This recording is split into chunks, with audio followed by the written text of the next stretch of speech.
Today, Loik and I are going to talk about the Elven Star of Pluto in its current position, which is within the second degree of Aquarius. And we will study 7 different ways in which Pluto operates, which is what the Elven Star points will give us. And we will look at the first point and its Sabian symbol, and then the second point and its Sabian symbol, until we've looked at the 7 Sabian symbols of where Pluto is operating right now. So, look, do you want to talk us through the meaning of the first point of the Elven Star? Yes.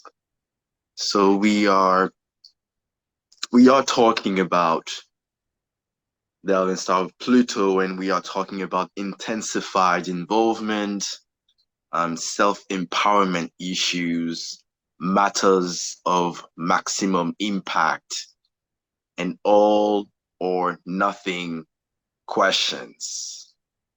Yeah, I mean, this is the typical Pluto meaning in anyone's chart. It's not more than that. That's what the first point of the Elven Star is. And so today we've got the second point of the second degree of Aquarius, an unexpected thunderstorm. And this is the interpretation: all life is ephemeral. Nature is a constant existential challenge to the works of people. Fires, floods, and winds tear down our strongest buildings in moments, and time itself erodes everything eventually. By this fact, we are reminded not only of how small and insignificant we are, and how magnificent is any creation that stands against nature for a while, yet also we remember the need to develop inwardly the strength to cope with it all. So this is a good place to start talking about Pluto, isn't it, in this particular degree? The power of society, civilization to build things, to defeat nature and make our lives comfortable is only ever very temporary. And nature just comes along and does what it does. And it's a big feature of the current period of our lives that climate change has exacerbated nature's power. And we've got floods, we've got fires, we've got hurricanes. I mean, all of the things that we were talking about here, they're very strong in the news, generally speaking, right now. Yeah. And the thing is, all life is ephemeral for me. It's just this truly collective awakening, if we want to say it like that, of how we see structures crumbling around us.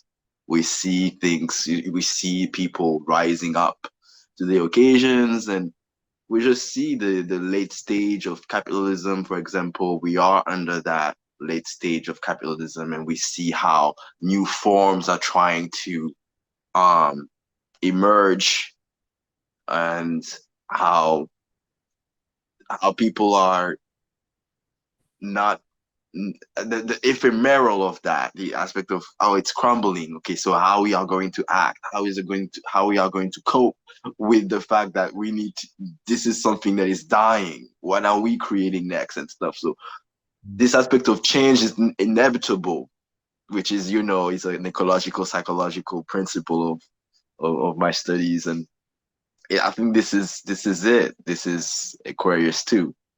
The point is that each of us individually has that kind of life. Right. We all come to the end of some chapter, some relationship, some career development, something or other ends. And that's happening for everyone. It's just that we think that certain things are not subject to that process of change. And America being the superpower, that's not something that people have considered would change in my lifetime, but they're starting to talk about that now. And it's looking quite likely that it might change in my lifetime, that America's clout in the world is going to be usurped by some process or another. Yeah. Expected An unexpected thunderstorm too. it just does speaks to also awakening, if you look at it, a lightning. I hope so, and I think it does. I rather suspect that we're going to have some shocking revelation at some point that will change the way we think. In fact, every time I watch the YouTube videos, something happens, which is, there's all sorts of things going on if you really look under the surface of things to shift Yeah. political and economic stability that we've been used to for such a long time. Yes.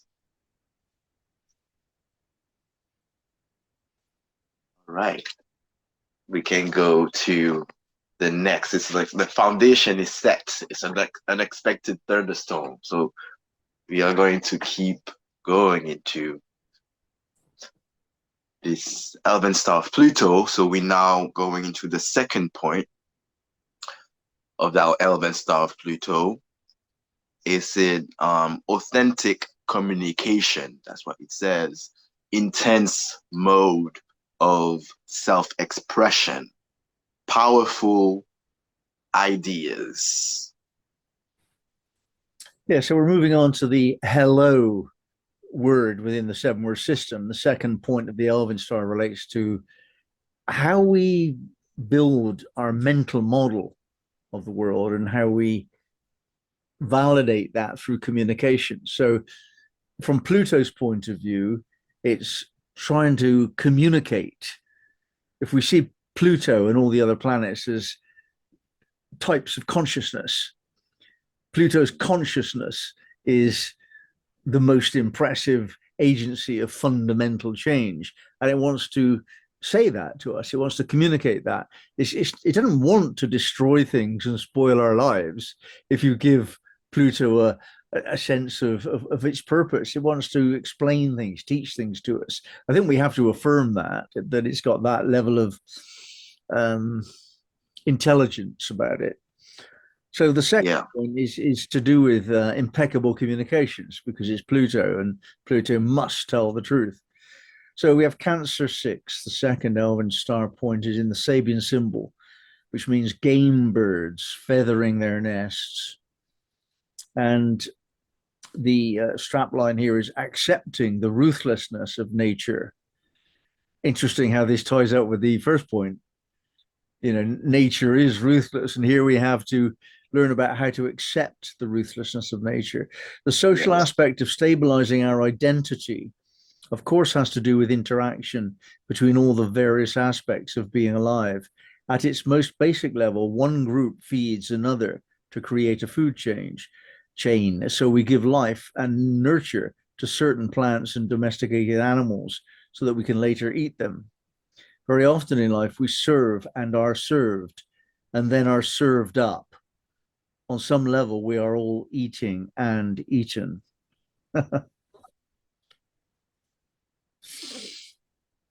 So, what do you think Pluto's communicating to us through that Sabian symbol?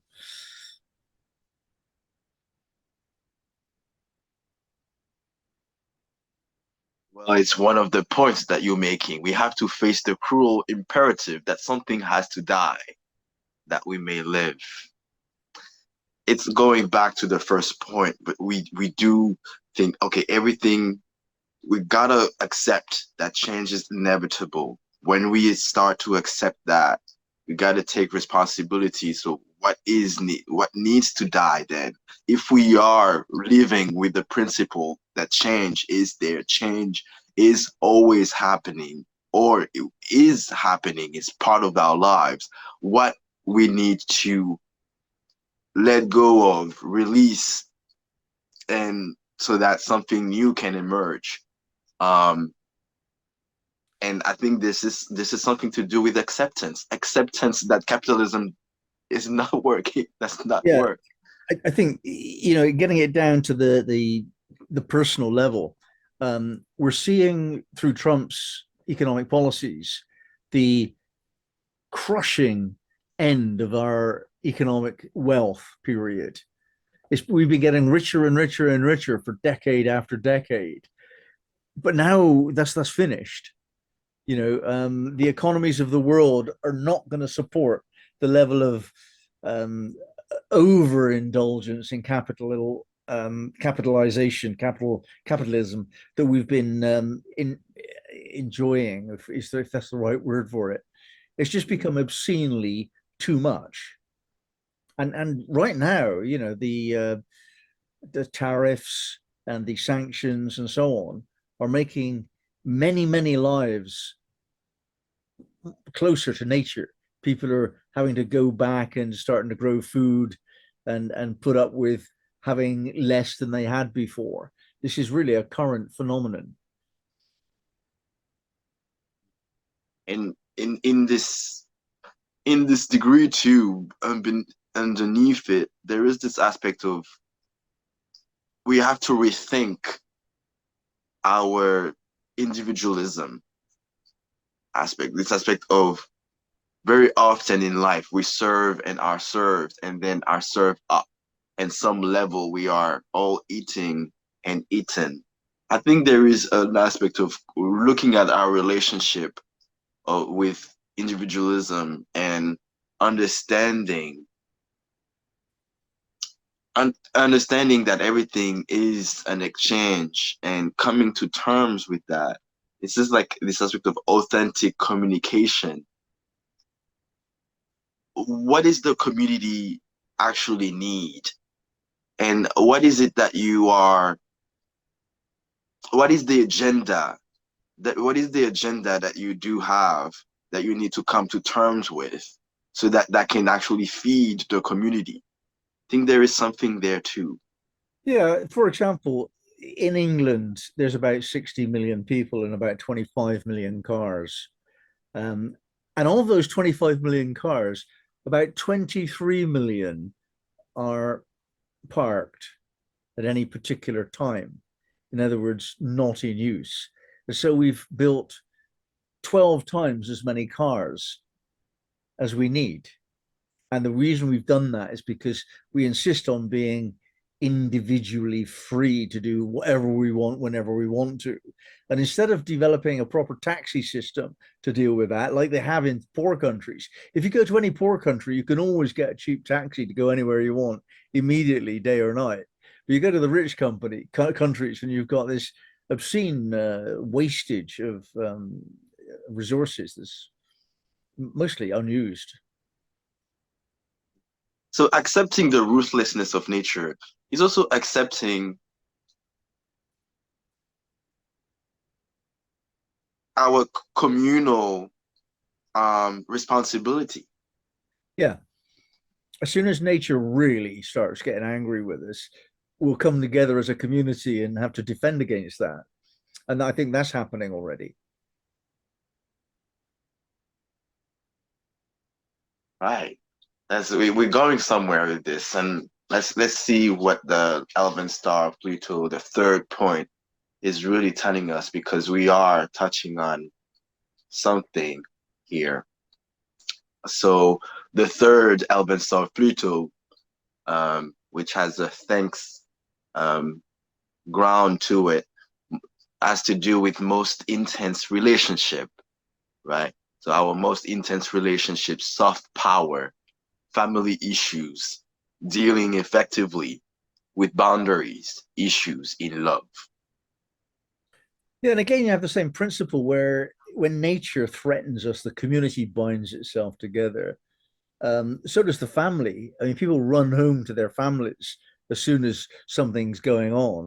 They group together, and that's the beginning cell of the community, isn't it? The family unit is that which creates eventually into community. So in this case, we've got the third point in the Sabian symbol Sagittarius 11, a lamp of physical enlightenment at the left temple. Body knowledge is the key phrase. The typical spiritual seeker has either a very impressive intelligence or a remarkable ability to trust their intuition, or in some cases, both of these properties of mind. It is rare indeed to find a person who adds to this the full and passionate involvement of the physical body, yet we must if we want to optimize the knowledge.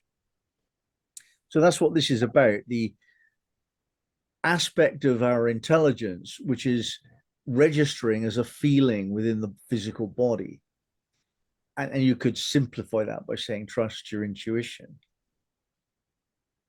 And I think that's the issue here. There's a lot of people that I've heard of and I speak to who are very disturbed by the changing political and economic outlook, and they feel that as anxiety, even fear and dread in some cases in their physical body. And yet others that I speak to, the most of the people I am with in doing this work together, they're saying, "No, I feel fine. I got and that's my condition. I'm aware that something's happening, that the species is just about to be examined on an existential level. It doesn't bother me at all. I'm quite confident that at least I'm going to be all right, and the people that I love. So I trust that body knowledge.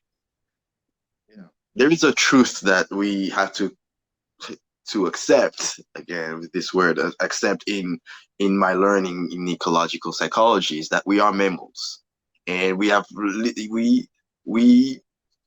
for the longest time be severed from our sensing capacities for the for more rational thought. It's kind of Descartesian, from Descartes' way of thinking, is this mechanical way of thinking that was more about the rational than actually the sensing, the capacities that is not that cannot be grasped by just the mind, but needs to be felt, the felt sense of our environment and everything like that. And we lost that at some point in history for the for whatever for other purposes of of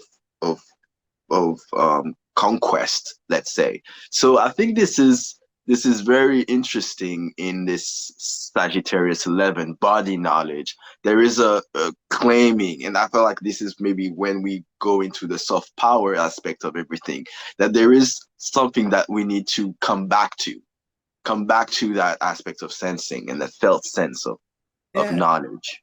I think it's great that you brought Descartes into the question. Anyone who has to say, I can prove that I exist, here's my logic, it's just like you've missed the point. It's obvious I exist because I feel I do. I don't need to be told by a logician that I must exist because I can think. You're missing the point, mate. So that was when we failed to trust our feelings. Of course we exist because you don't need to deceive. There is no because. Of course I exist. It's just a stupid question. I think that's what this is about. We sometimes forget the common sense intelligence of the physical body. I remember a time when I was somewhere or other and I felt wrong. I felt dangerously in the wrong place. And instead of just running, I just thought, well, I wonder what I'm afraid of. And I started looking around for the danger. And then I thought, what are you doing, James? Just leave this place. You know, you can overcome the intelligence of the body by outthinking yourself. And this is a warning against that, a plutonic Pluto level warning.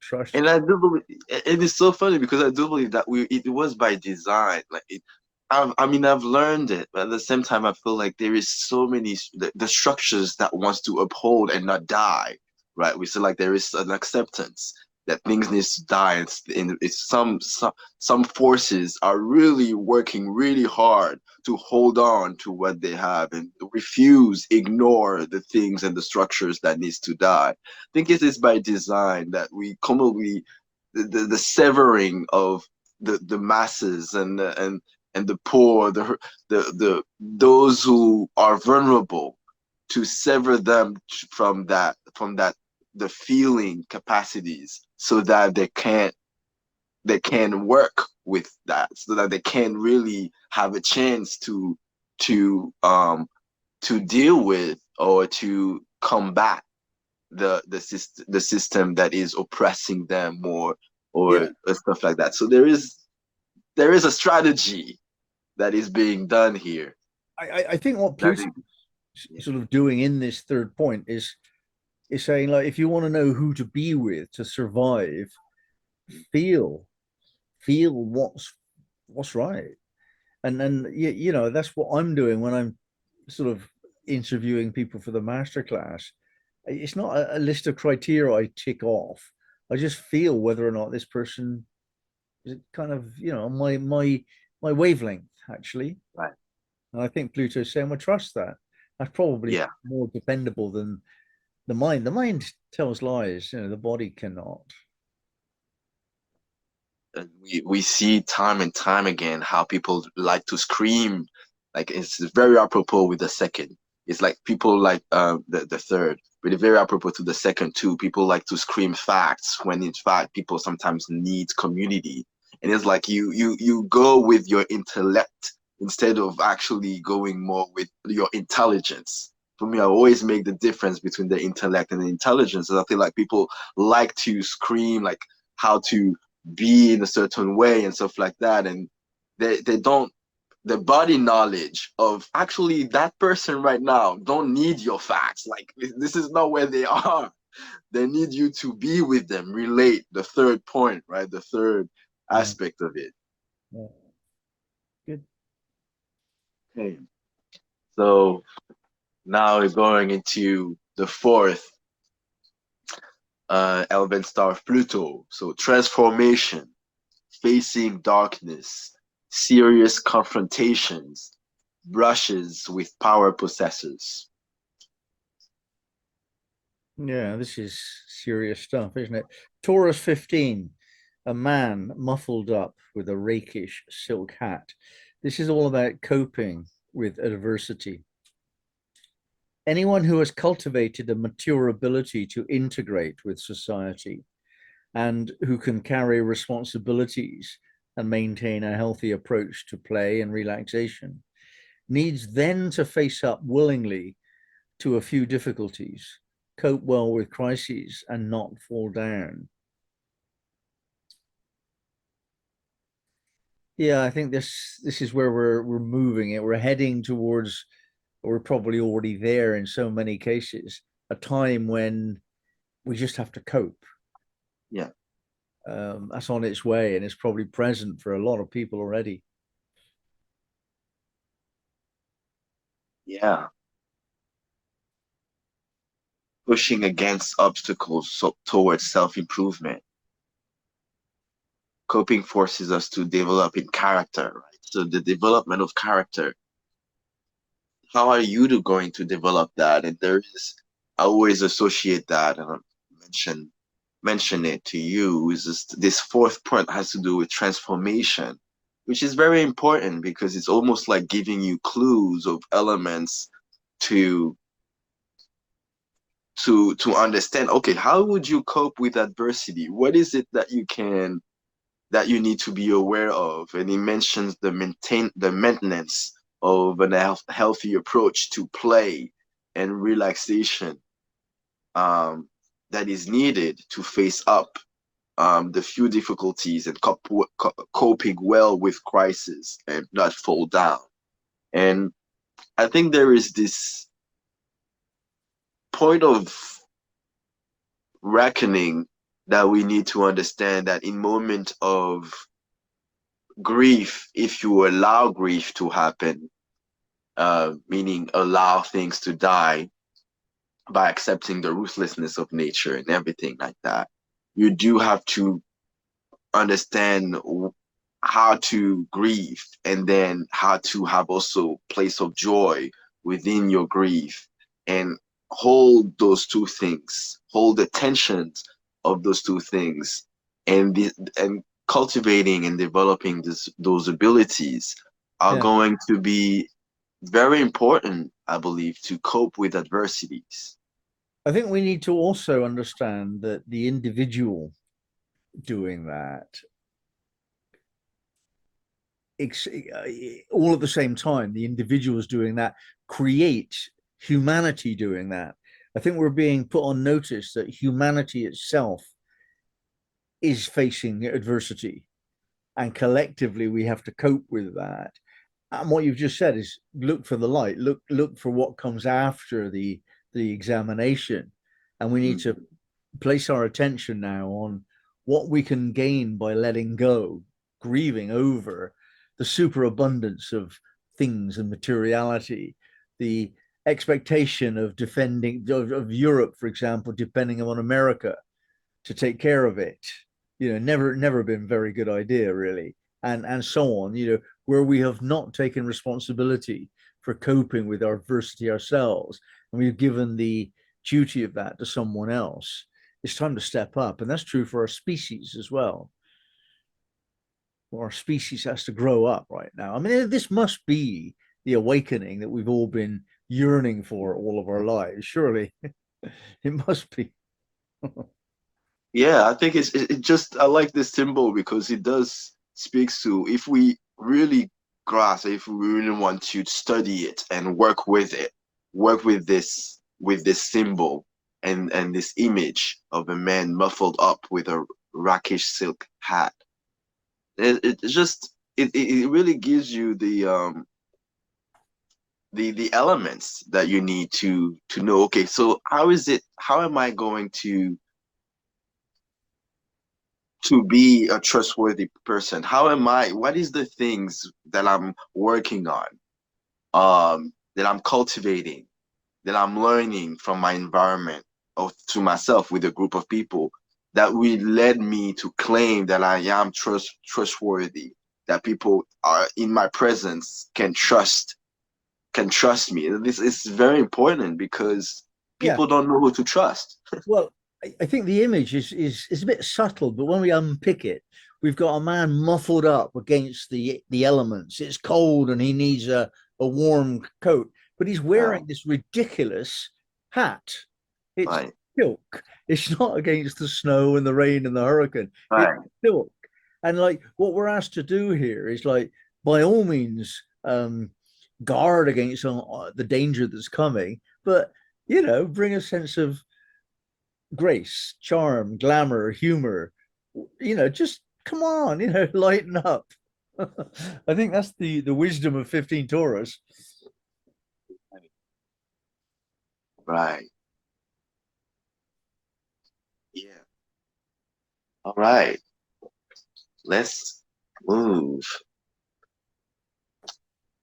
So funny how this aspect of transformation really makes place, like you said at the end, really give us space to think of what can lead us to joy, what can lead us to, okay, we are dealing with some hard stuff, but don't forget your joy, don't forget the play aspect, don't forget to make space for that in this time.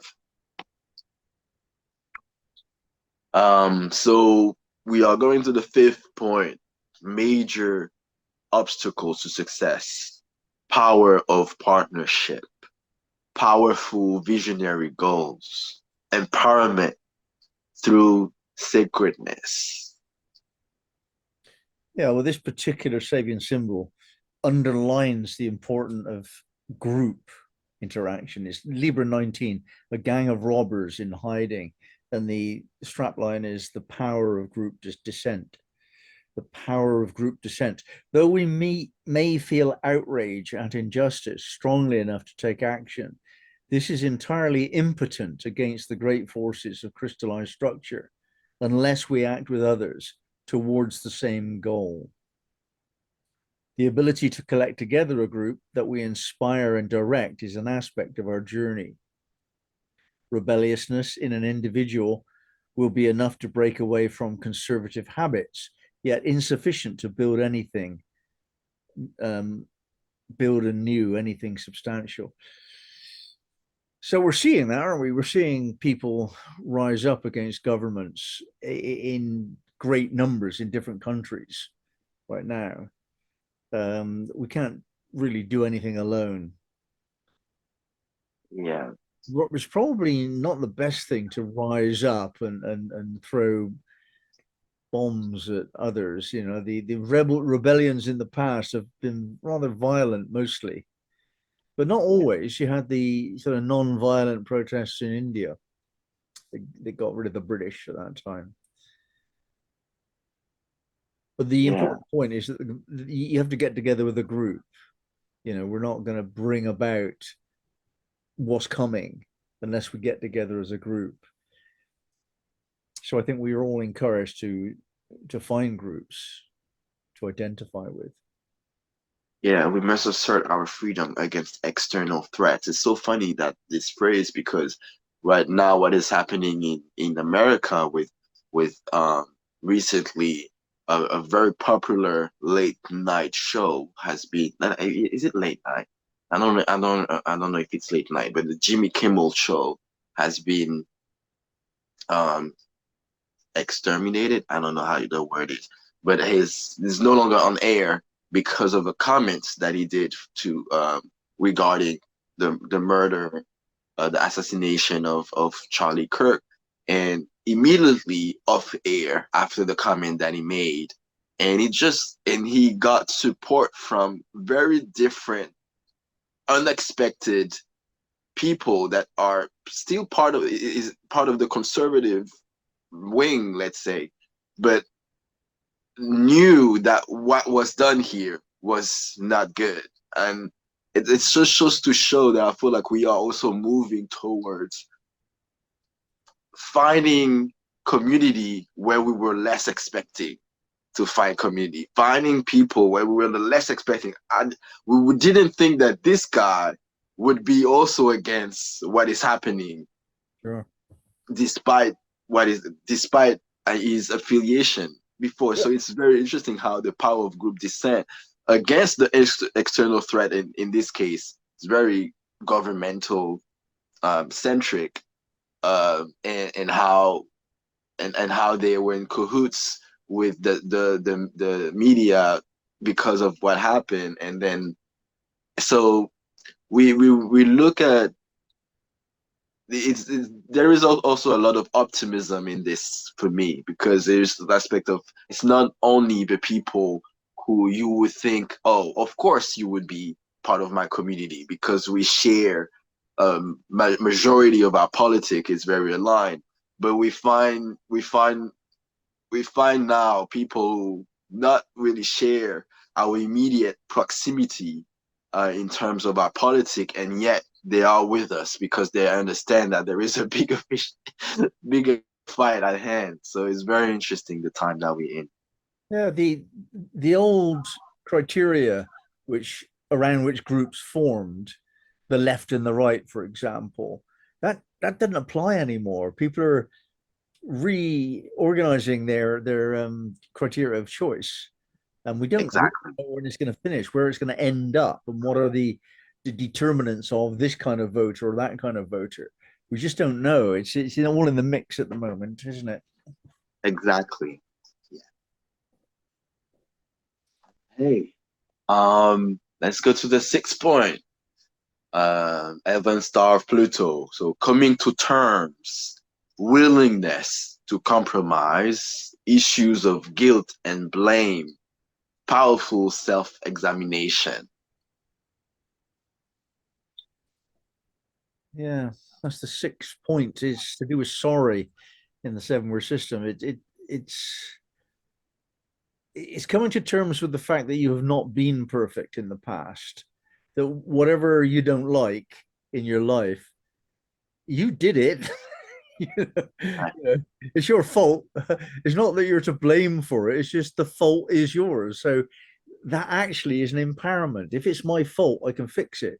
If it's not my fault, I can't. And so this whole idea of being responsible for everything in your experience, yeah, such a controversial wisdom. Very few people are happy to live by that. But until we do, then we're kind of off the point. Anyway, we've got Pisces 23 for this one. Spiritist phenomena. A spiritist was a trance medium 100 years ago. This is the language of Elsie Wheeler. She was a spiritist herself. So it's like what a medium sees, I would say. And the strapline, the price of living is dying. Our grasp on the nature of reality is a blend of the intuitive and the taught. if we want to establish the truth of our unique take on life, then we have to substantiate that which we think or feel is true. There are many hopeful people yearning for a new way forward, believing in absurdities and trusting untested intuition to an unrealistic degree. Such blind faith has more to do with blindness than faith. There are more charlatans and fools than there are wise and honest teachers, and even the sincere leaders may be missing various pieces of the jigsaw. Yeah, I think that there's a warning here for us not to be gullible, not to be taken in by that which is promised. You know, of the dozens of promises we are told, not many are sincerely meant. And even those that are sincerely meant aren't realistic. And Mhm. like the blind faith is more to do with blindness than faith. It's like, come on now, you know, like it's your responsibility not to be taken in by silly promises. And that's what gave rise to Trump's election. He promised something that's Mhm. actually silly. It can't be brought about. But people went, yeah, yeah, that's what we want. Yeah. You made me think of something. I feel like a lot of people are just sleepwalking. Yeah. They're sleepwalk. They it is going back to the body knowledge, to be honest, because it is that like when you being gullible to the influences, the narrated influences of other people, is like how when are you actually feeling your agency to author your language? When are you really taking into consideration, taking into account that the things that is part of your life? How are you participating in what is happening? And we talked about how blame it really isn't working because again, in blaming, where is your participation? Where is how are you feeling your agency to self-determined or to self-determine your collective future? So so there is an aspect of able to really cultivate your body knowledge, like to develop the body knowledge in a way that is preparing you to not be swayed and to preparing you to actually take responsibility for whatever fight that we need to do and that we need to participate collectively as a community. And I do believe that this aspect of deciphering, and we were talking about this deciphering truth or the ability to sense truth, um, is really important. Knowing that this information is the norm, knowing that it is the norm now. It's not something that is just, no, people are willingly disinforming us. They just do. So now it's aspect of, okay, being in that aspect of body knowledge. This is not true. It's not. This is they're trying to tell us something, a false narrative that is not that is actually harming me and is not going towards my flourishing. So the ability to decipher that and able to cultivate those sensing capacities are really important.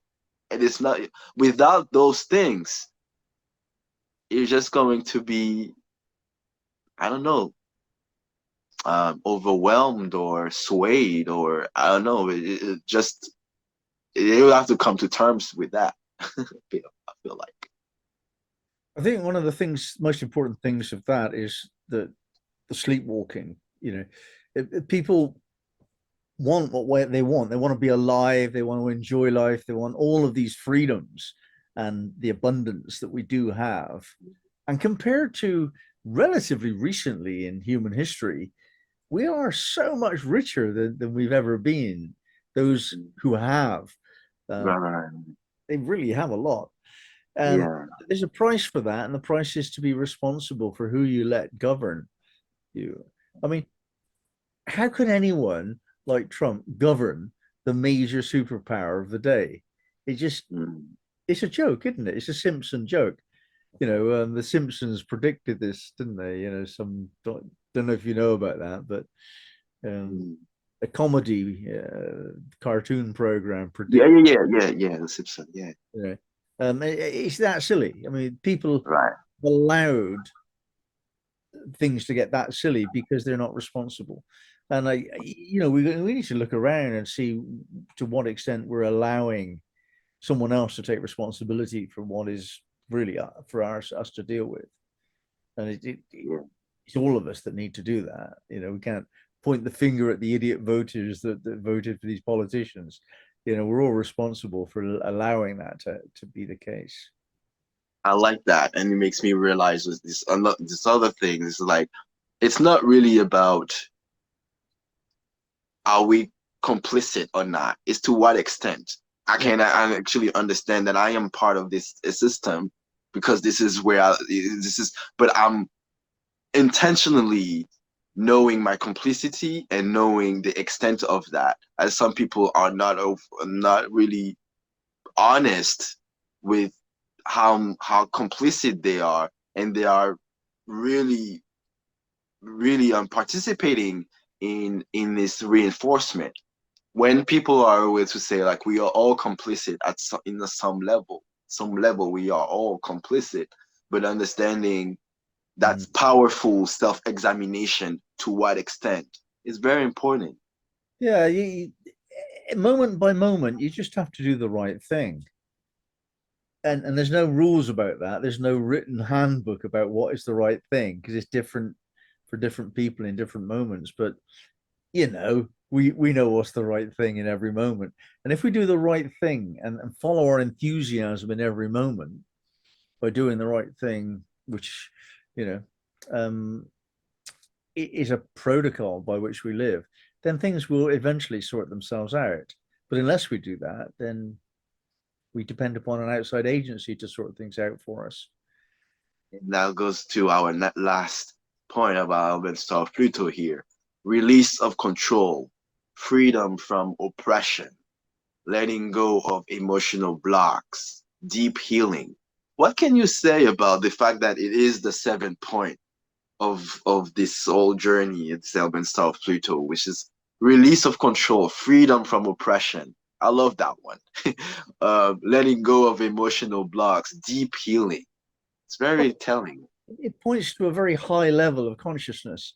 Each of these seven Elven Star points is closer and closer to unity. So the seventh point is where you have faith that there exists um, something beyond the everyday and ordinary earthly reality. You have faith that there's a spiritual dimension to life. And Pluto also operates on that level. So, a thing that was said earlier, like this must be the time of our awakening. And the reason it must be that is because otherwise we're finished. You know, it's that basic. We wouldn't awake, we wouldn't become awake, we wouldn't awaken if we were not threatened with death, basically. So the seventh point is having faith that actually it's all fine. We had some knowledge before incarnation of what to expect. We all of us knew that we were going to face this end game that we're in now, knowing it would be okay. This is my faith anyway, and I I, I don't feel any threat to my level of being, my comfort, my integrity. I don't feel that's threatened at all. And I'm actually much more relaxed in a sense because this is so big. Whatever I could do, I've done by now. It's gone well out of my level of influence. Mm. So we've got 28th degree of Leo, many little birds on the limb of a large tree. To focus on opportunity. No matter how far we advance, life will always throw up challenges and examinations. The realized person is not excused from such tests and struggles. It's just that they have learned from their experiences how to focus the mind and how to affirm optimism without ignoring or denying the issue at hand. So this takes in with the point you've just made. I think the seventh Elven Star point, where we're discussing how would you behave if you were a realized person?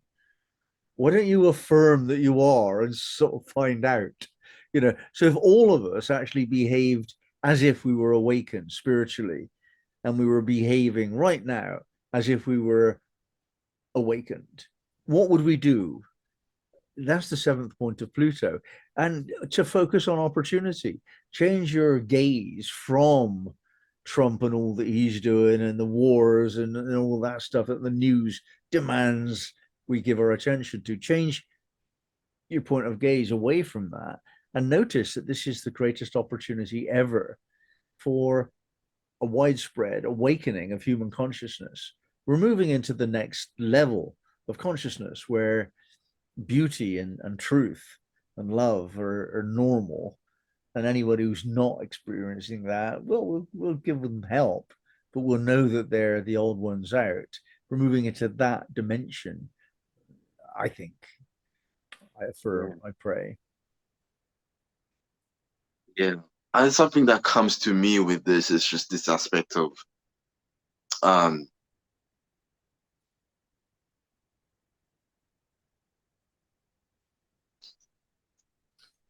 we life is about taking risks. And I do believe that there is an aspect of how we are coping, or not coping, how we are making, how we are taking risks, how we are expanding our ability to take risks without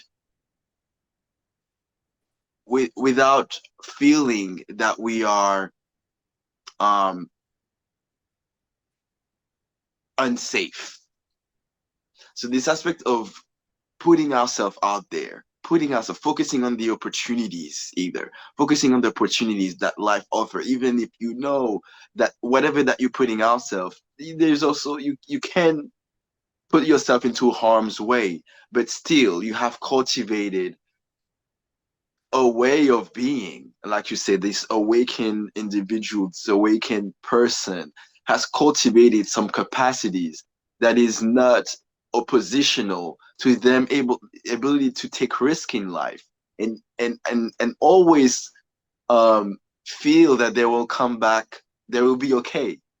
They will take risk and they will somehow always be okay because they are cultivating those capacities. I feel like there is something to say about that because Yeah, people now feel that their ability to take risk is they're scared. They're scared of the consequences. They're scared. So there is an aspect of what is it that some people who have cultivated or are being strategic in the way that they're involving themselves in other people. They're involving themselves in the world, and they're doing so knowing that at the end, whatever that comes, they will be okay.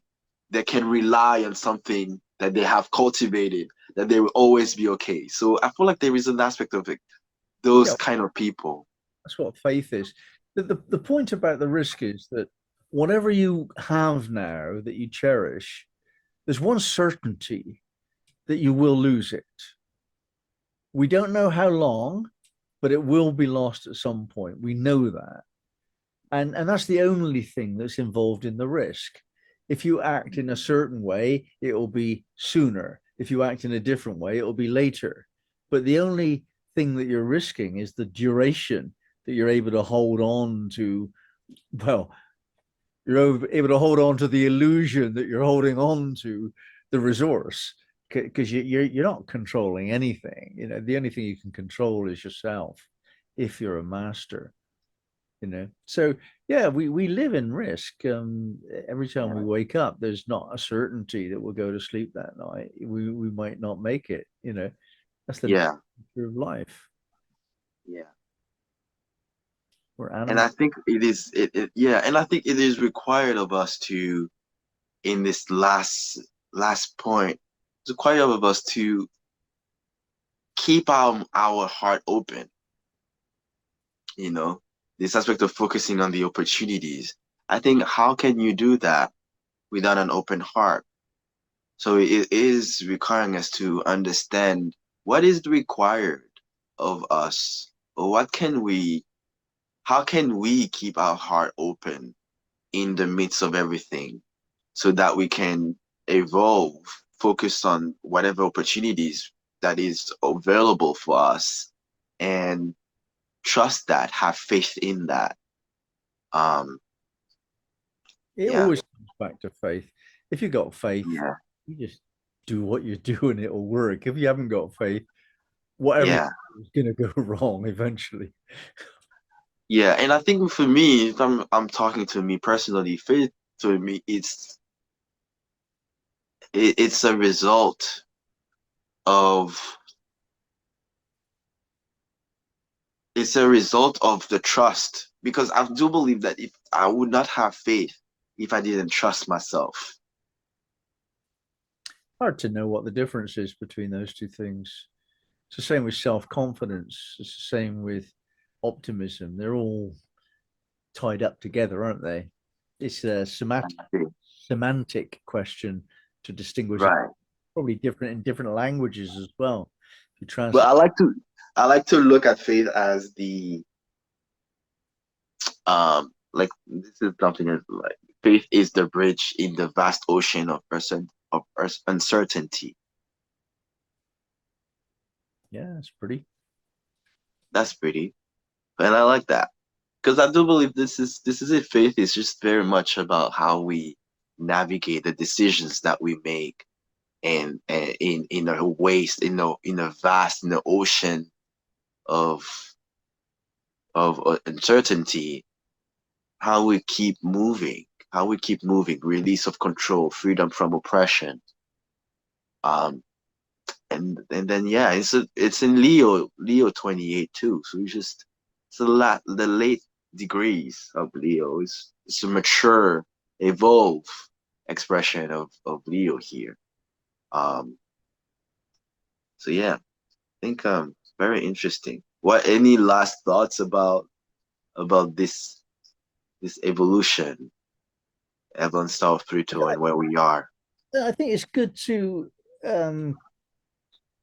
know that Pluto is complex. It's got we're looking at seven different expressions of it, and um, it's subtle as well. You know, we any Pluto experience is going to be transforming, but it's transforming on all the levels: physical circumstances, how you think, who you care for, where your courage is, so you what your vision is, all of those different ways of marking a person, all of those go through a transformation. And all of those are going to go through a transformation within our species as Pluto kind of does its work. It's a stronger Pluto now than ever as well because of its aspects to both Neptune and Uranus and Saturn, actually. There's a great deal of strength that comes from that. So this is a powerful time, and we're just studying the details of the power that's shifting.